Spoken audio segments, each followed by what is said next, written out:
হে গুরু ব্রহ্মা। মূর্খ রাজা, রাতমাস পর্দা, তুই আমার ভোজন মাটিতে ফেলিস।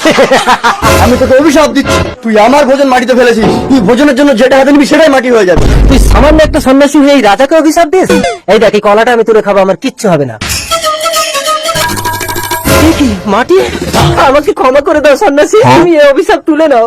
ঠিক আছে, যদি কোনো পতিব্রতা সতী স্ত্রী তোকে বুকের দুধ খায় তাহলেই তুই অভিশাপ মুক্ত হবি। চরণোं সন্ন্যাসী, কতদিন খেতে পাইনি, একটু জল খাবো। মাটি, আমি বড় ক্ষুধার্ত, কে আছে বাড়িতে? আহা, ভিখারি তো ভীষণ ক্ষুধার্ত। তুমি এখানে বসো, আমি তোমাকে খেতে দিচ্ছি। আমাকে একটু তোমার বুকের দুধ খেতে দেবে? স্বামী, আমাকে মেরে না।